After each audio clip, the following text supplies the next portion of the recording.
प्यारे विद्यार्थियों, गत वीडियो में हमने कालीबंगा भाग प्रथम का अध्ययन किया था। भाग प्रथम में हमने कालीबंगा के बारे में परिचय की जानकारी ली, कालीबंगा की अवस्थिति की जानकारी ली तथा ये जाना था कि कालीबंगा जो पुरास्थल है वो प्राक हड़प्पा तथा हड़प्पा कालीन संस्कृतियों के अवशेषों को समेटे हुए है। हमने प्राक हड़प्पा कालीन संस्कृति के विभिन्न अवशेषों का विस्तार से अध्ययन किया था, जिसमें प्राक हड़प्पा कालीन मकान, तंदूरी चूल्हे, सुरक्षा प्राचीर, मृदभांड व जुता हुआ खेत का विस्तार से अध्ययन किया था।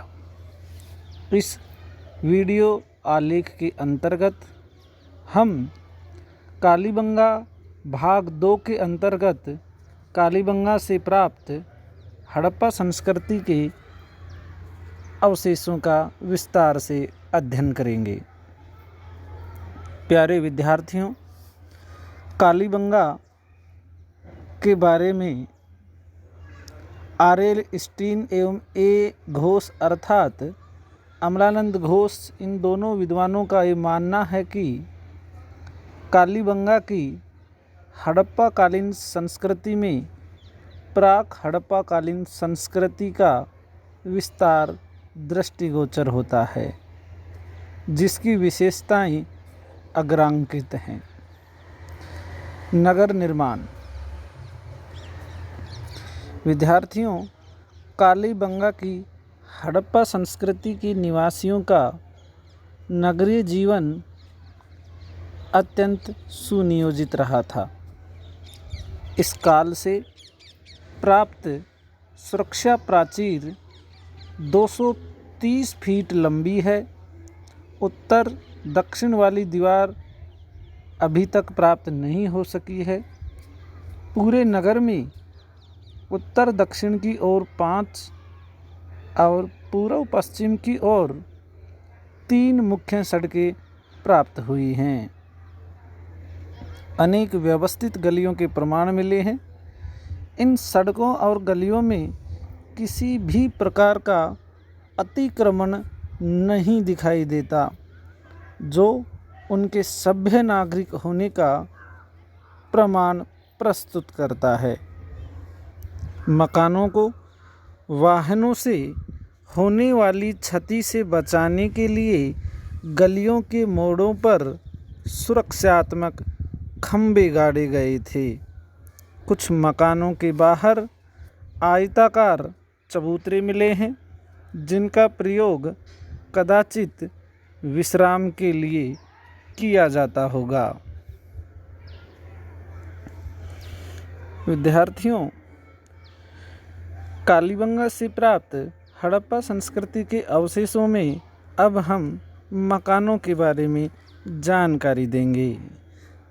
कालीबंगा की सड़कों पर अन्य हड़प्पा संस्कृति के अवशेषों के समान नालियों का प्रबंध नहीं दिखाई देता, अर्थात सार्वजनिक नालियों के अवशेष कालीबंगा से नहीं प्राप्त होते, किंतु घरों में लकड़ी अथवा पक्की मिट्टी की नालियां बनाई गई थी।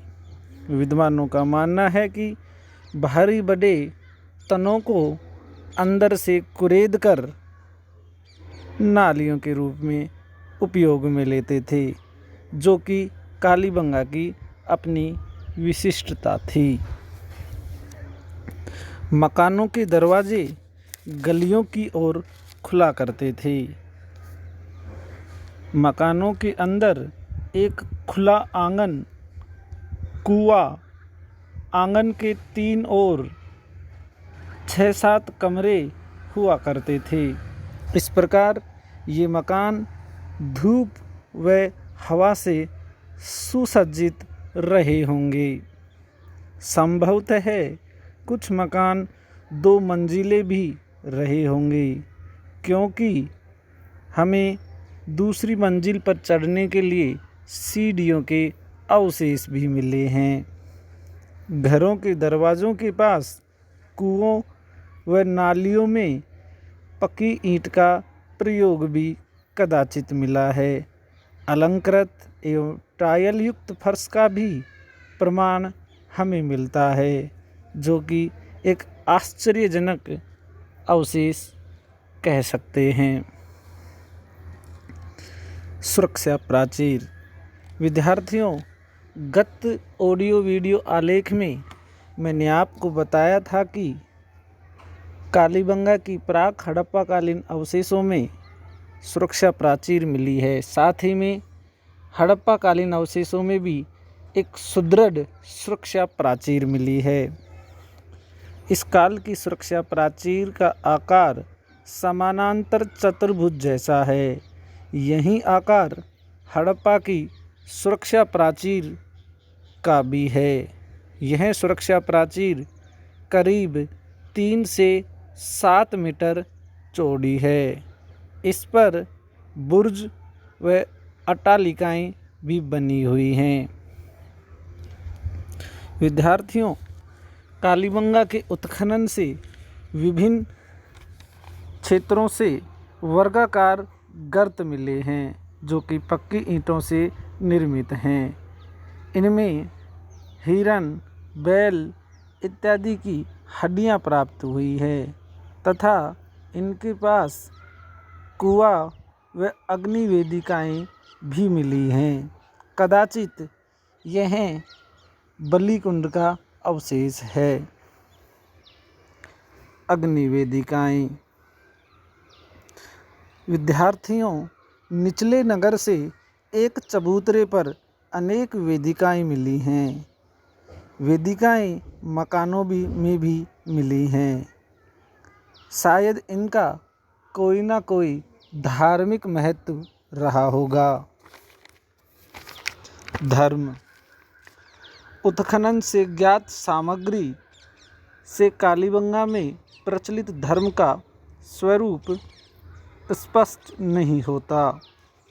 वृषभ की मरण मूर्तियाँ और श्रृंगधारी मानव आकृति के आधार पर विद्वान पशुपति की पूजा की ओर संकेत करते हैं, लेकिन इसे असंदिग्ध नहीं कहा जा सकता।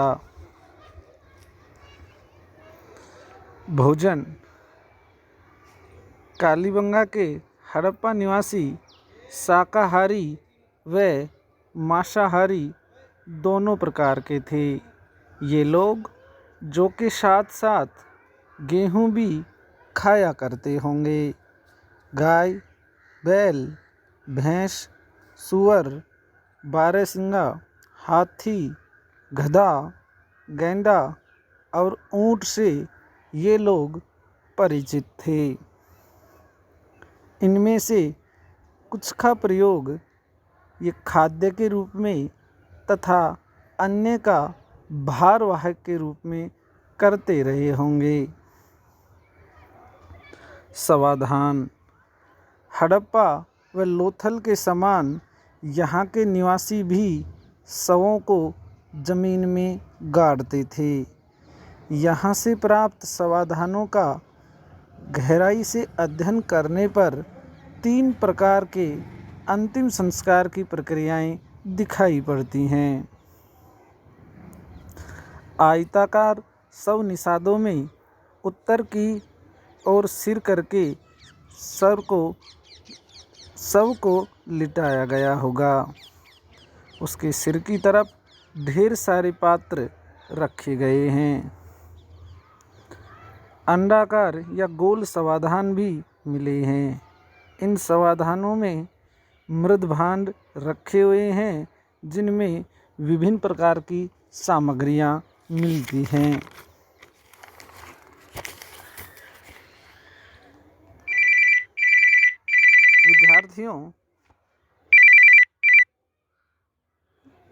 विद्यार्थियों कपाल छेदन की प्रक्रिया से भी कालीबंगा निवासी परिचित थे।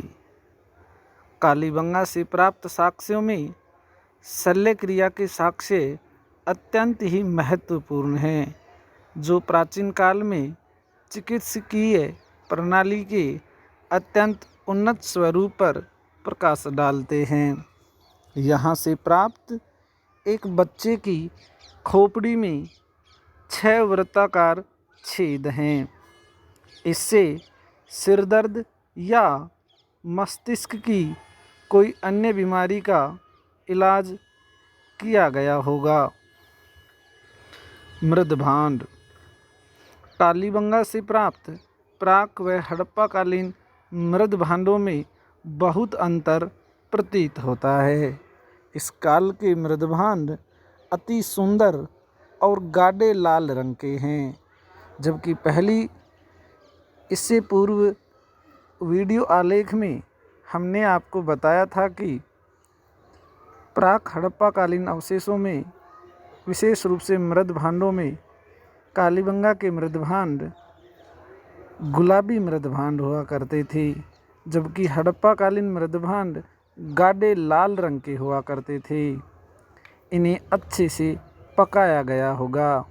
इन पात्रों में प्याले, बेलनाकार छिद्रित पात्र, पैरयुक्त तस्तरियाँ और फल रखने का पात्र अत्यंत विशिष्ट है।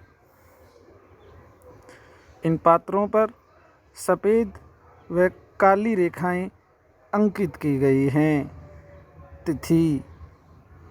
कालीबंगा से प्राप्त 8 रेडियोकार्बन तिथियों के आधार पर इस स्थल की प्राक हड़प्पा संस्कृति की तिथि लगभग 2400 से 2200 ईसा पूर्व तथा हड़प्पा संस्कृति की 2300 से 2200 ईसा पूर्व से लेकर 1700 ईसा पूर्व के मध्य निर्धारित की जाती है। उपरोक्त विवरण से स्पष्ट है कि हड़प्पा और मोहनजोदड़ो के समान कालीबंगा भी सिंधु सभ्यता का एक प्रमुख केंद्र रहा होगा। प्रख्यात पुरातत्वविद HD साकलिया के अनुसार Thus the discovery and careful excavation of Harappa city, perhaps a third capital in Rajasthan, seems to clarify and amplify our knowledge of the Indus civilization. यहाँ से प्राप्त टाइल युक्त फर्श, पक्की सड़कें, जुता हुआ खेत हड़प्पा व मोहनजोदड़ो से नहीं प्राप्त होते। साथ ही में हड़प्पा और मोहनजोदड़ो से प्राप्त होने वाली सड़कों की नालियाँ एवं लिंग, योनि और मातृ देवी की मूर्तियों की अनुपस्थिति भी हमें अनेक प्रश्नों से घेर देती है। इसके क्या कारण रहे होंगे, यह बताना बड़ा ही कठिन है। वैसे कालीबंगा पुरास्थल विविधता में एकता का अनुपम उदाहरण है। प्राय हर पुरास्थल की अपनी निजी विशेषताएं होती हैं। R.L. स्टीन एवं अमलानंद घोष के अनुसार हड़प्पा सभ्यता के पतन का प्रमुख कारण जलवायु परिवर्तन को माना है। इसी तरह कालीबंगा का भी ये विद्वान पतन का प्रमुख कारण जलवायु परिवर्तन को मानते हैं। यद्यपि फेयर सर्विस नामक विद्वान इस मत से सहमत नहीं हैं। उनका मानना है कि हड़प्पा सभ्यता का पतन पारिस्थितिकी असंतुलन के कारण हुआ। धन्यवाद।